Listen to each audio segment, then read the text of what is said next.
did you want to? I just wanted to, And then we're gonna, after that, we'll open the floor to anybody. And Barbara McLeod had asked specifically to tell a story.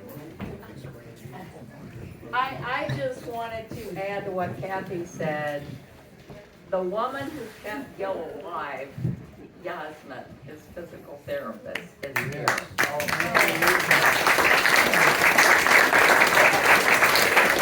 She spent extra time working with him, and she would send us little videos on our phones. She would get music going, and she'd be going, "Okay, Gilly, okay, let's sing." And he'd start kind of dancing, and he would get that smile on his face and that crinkle in his eye. She could get it out of him, And thank you, again and again, thank you.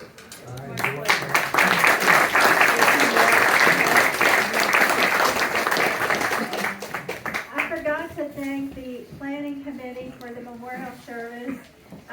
Some of the people were drafted. Josie was the main coordinator of it, and she's done a tremendous amount.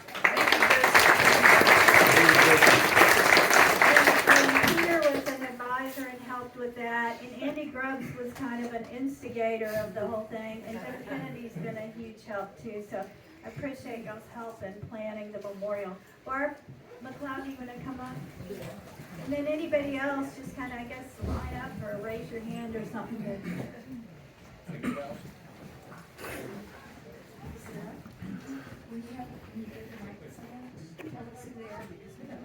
This is Barb McLeod. Hi, y'all. I know a lot of you do know me. I haven't been around too much lately. I've been lost in my own other worlds. This is a short story about the day that Gill and I and the two French cavers, Michel Siffre and Gerard Kappa, went through Golondrinas. And the circumstances that put us there, I can give a little bit of a backstory. I first met Gill when I lived at Kirkwood in '76. Came to UT to go to graduate schools in anthropology, and I met Michel and maybe Gerard at the same time, but Michel and I became close friends because I had gotten into cave sitting in Belize, and he was fascinated with my cave sitting stories, and I was fascinated with his cave sitting stories, which were very different kinds of things. But anyway, Michel and I hit it off. We became close friends. And so, as it turned out, in the fall of '78, I was headed back to Mexico to do a year's worth of field work on a Mayan language called Chol in Chiapas. And I was already, I had done a lot of my coursework at UT, and I was headed out to do my first major field work. And Michel had gotten some money to go and look at cave entrances in Mexico because he was planning on getting more money and doing a film, primarily for French viewership. And Gill was his guide because Gill was the perfect person to take him and show him all of the famous cave entrances that were already well known to a lot of European cavers. And so it was Michel and Gerard Thank you. and Gill, and I was the tag-along because I was headed to Chiapas, and they were going about the same time that I needed to go. And so we departed from Austin in, it would have been late September, maybe early October of 1978.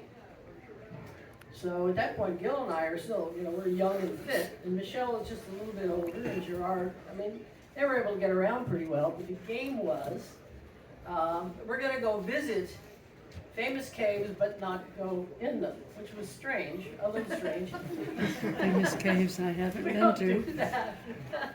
And I had never been to Brinco, I'd never been to Infernillo, I had never been to Golondrinas, and I had never been to Guaguas, which is the other big one that we went to.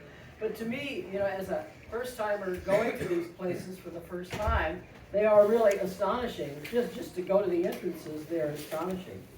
So in the midst of all of this, as Jill said, Gill knew all the little mamacita places, and I had not traveled that much in northern Mexico at all. I know what a lot of those places are in southern Mexico. But he really was just an amazing guide, coordinator an architect and philosopher of our whole journey, and it was really pretty amazing to spend 2.5 weeks with just Gill and 2 French cavers, and I know I cherish it, really. And a lot of photographs were taken from that trip that Chris Breland has now sent me, so I do have them. But anyway, long story short, we walked up to Golondrinas and spent the night. So we took some gear so we could spend the night. We didn't take any rope, we were not planning on actually going. We were up the pit, and it was late afternoon. And, I'm just in that kind of a starry-eyed wow state. Oh my God, this is the biggest honking pit I've ever seen. This is amazing. I was very, very impressed. And there's a kind of plant that grows at the edge that's got these big palmate leaves. Some of you might know what they are. And so we were throwing them down, and they kind of like little umbrellas. They kind of drift down out of sight. And of course, the swallows were all very active. And then Gill, just as someone said, he was a philosopher. Out of the blue, he says, when we cavers get too old to go caving, and he kind of pauses, we cavers get too old to go caving, we could drag ourselves up here and throw ourselves in.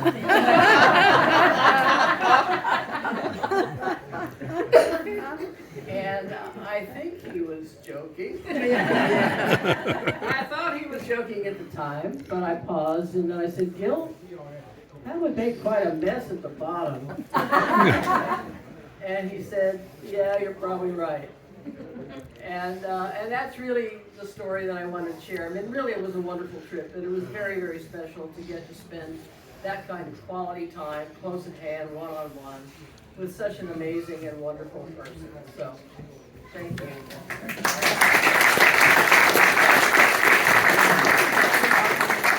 Anybody else? Ronnie Fieseler, do you want to talk?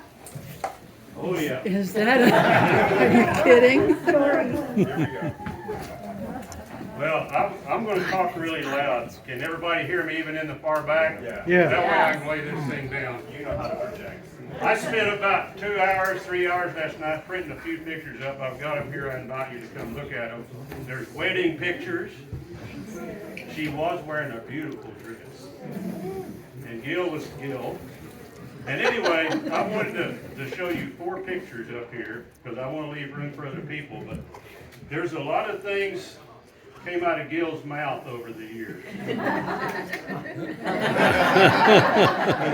Including a horny toad for those at the back can't see it. I saw him one time with a scorpion in his mouth. I think Carl may have a picture of that. Yeah. Was it dead?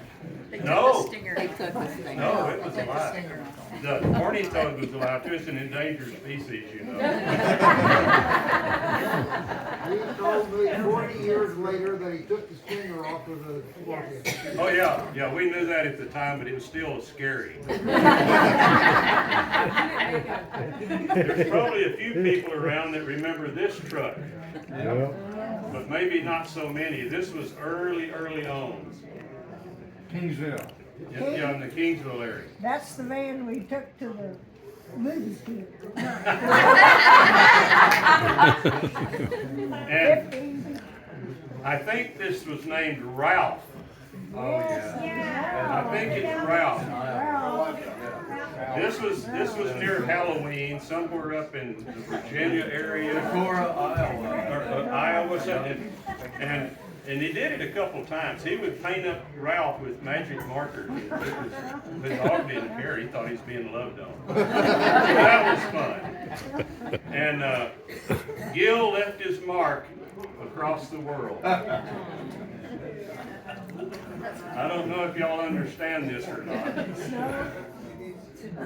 He peed on the ground and signed his name. I tried to duplicate the effort, but my name's too long. I'm going to let some other folks speak. Everybody else.